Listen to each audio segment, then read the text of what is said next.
समझ नहीं आता कहाँ से शुरू करूँ मैं उस लड़की की संघर्ष की कहानी। ये संघर्ष लड़की होने के नाते किया, खासकर पढ़ाई के लिए। इसलिए मैं शेयर करना चाहता हूँ ताकि और लोग इससे प्रेरित हो सकें। उसका जन्म यूपी के छोटे से गांव में ऐसे परिवार में हुआ था जहाँ बेटियों को ज़्यादा अहमियत दी जाती है। बेटी से जब से होश संभाल कर छोटी छोटी चीज़ के लिए समझौते किए, बेटे की हर परवरिश पूरी हो जाती, जबकि उसकी नहीं। समझौतों से तारीफ जरूर मिलती थी, समझौते बढ़ते गए, तारीफें मिलती गई और उसकी भावनाएं घुटती रहीं। वह शुरू से पढ़ाई में बहुत अच्छी थी और उसने पढ़ने का बहुत शौक था, पर उसके रास्ते में बहुत रुकावटें आई। उसके माँ बाप ने उसकी शादी की ठानी।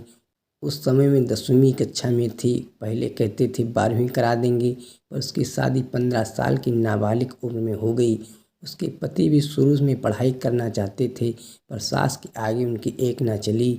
फिर वह मायके में आ गई। उसके साथ की लड़कियां 12वीं के फार्म भर रही थी। उसने भी पापा से लड़कर फार्म भर दिया।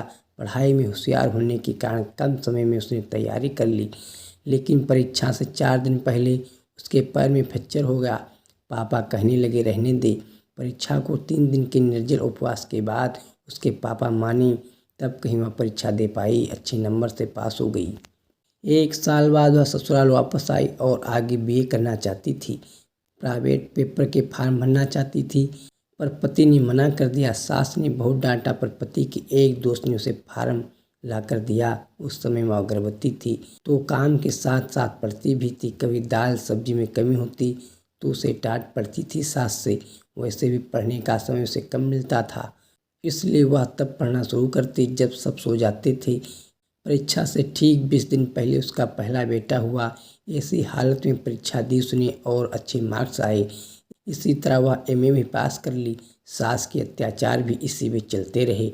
वह भी अबला नारी सब सहती रही। फिर 3 साल बाद उसका दूसरा बेटा हुआ और उसने अपने मैके में ही कराना पड़ा, क्योंकि सास अत्याचार करती थी। फिर उसकी ज़िंदगी में वो मनहूस दिन आया जो भगवान किसी को न दिखाए। उस दिन उसका पति उसे हमेशा हमेशा के लिए छोड़ गई। उनकी मौत भी एक अनसुलझी पहेली है। उनकी लाश खेत में मिली ना तो पोस्टमार्टम होने दिया। पुलिस भी मिल गई थी अपराधियों से। जो भी हुआ उसकी तो दुनिया उजड़ गई। उसके ससुराल वाले उसे रखना चाहते थे, पर उसके पापा बोले जो लोग पति के सामने सम्मान नहीं देते वो आप क्या खाक देंगे।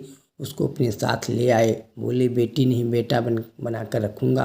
तब से उनके साथ वह रहने लगी। उसके पापा नौकरी के लिए मना करते रहे। उसने जिद करके छोटी सी नौकरी ढूंढ ली। धीरे धीरे आज वो अच्छी पोस्ट पर है, जहाँ वह अपने बच्चों को स्वाभिमान के साथ पाल सकती है। अंत में मैं इतना कहना चाहूँगा, इंसान अगर ठान ले तो कुछ भी कर सकता है, और पढ़ाई सभी को करनी चाहिए। इसके बिना जीवन अधूरा है। अगर उसने पढ़ाई के लिए संघर्ष नहीं किया होता तो वह अपने पैरों पर खड़ी नहीं हो सकती थी।